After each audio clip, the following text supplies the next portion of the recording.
So back to the debt exchange program, because the Bank of Ghana has rolled out fresh set of relief measures to support specialized deposit-taking institutions that will sign up for the debt exchange program. This is similar to what has already been outlined for commercial banks that have also signed up for this initiative. Here's George Afe's report.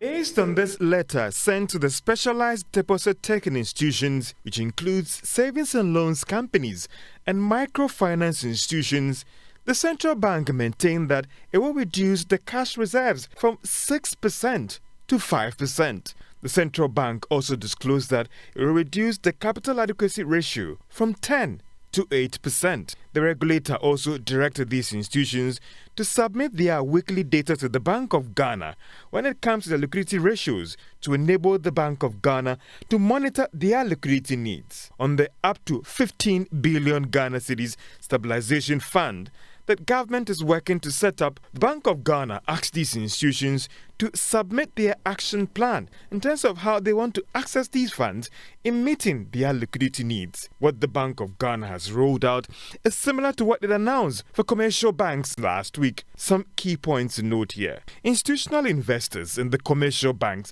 have up to December 19 to sign up to this debt exchange program. Now, based on the letters sent to the commercial banks and non-deposit-taking institutions, these regulatory measures that the Bank of Ghana has rolled out will take off from December 23, 2022. All these measures put out by the Bank of Ghana is to ensure that none of these financial institutions is impacted badly when this debt exchange program kicks off. But it will be interesting to see whether all these financial institutions will indeed sign up to this debt exchange program by December 19, 2022.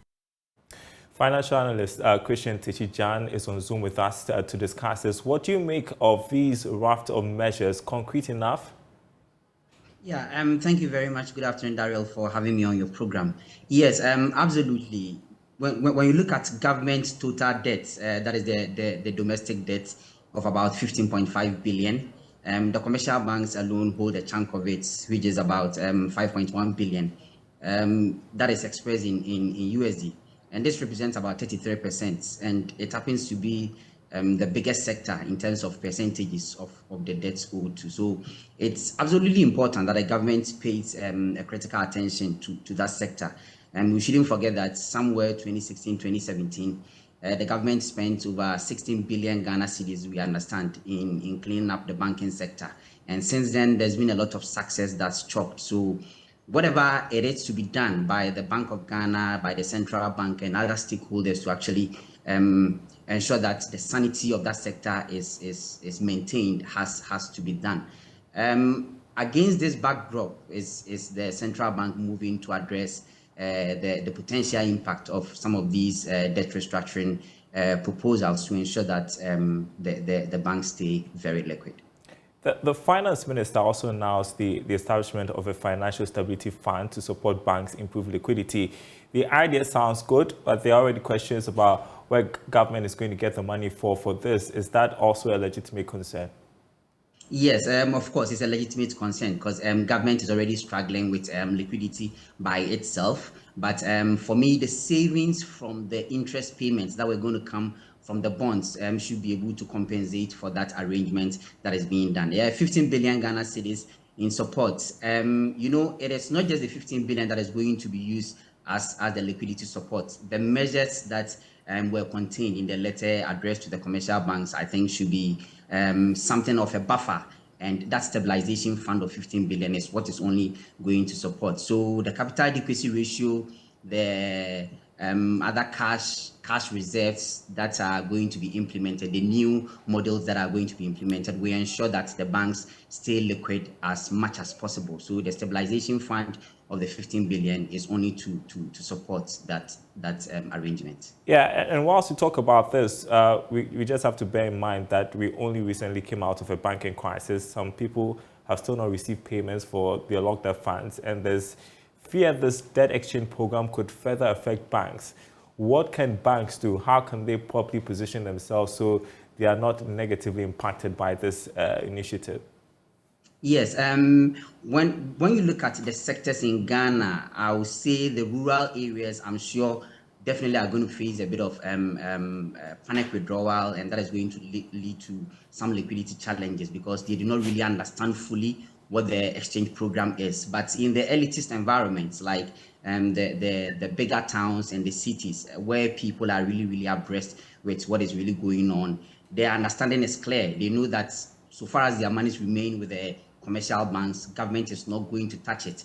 And so the possibility of withdrawing from the bonds and rather depositing into their savings account or the fixed deposit instruments that are offered by the banks is something that is that we look at as an opportunity for them. So all in all, if you look at what is going to be withdrawn, especially in the rural areas, and then what is going to be added on in the urban areas, the banks should be able to stay liquid in terms of the availability of cash for them to manage the crisis. Well, last week we had the executive secretary of the Association of Savings and Loans Companies on, and he revealed that some firms were being hit by panic withdrawals already due to the uncertainty surrounding the debt exchange program. Also interesting, you point out what the situation could be in rural areas. And so this also has to do with messaging. And if we are doing it right, what sort of reassurance do bank customers need right now? Yes, of course. The modalities are clear. Fixed deposits are not affected. Even treasury bills are not going to be affected. I mean, the treasury bills are government instruments. The fixed deposits are the instruments or the products that are actually held by the banks. It's important that as analysts, we try to put across the right kind of information. As media, I think it's also imperative on us to ensure that the right information is passed on.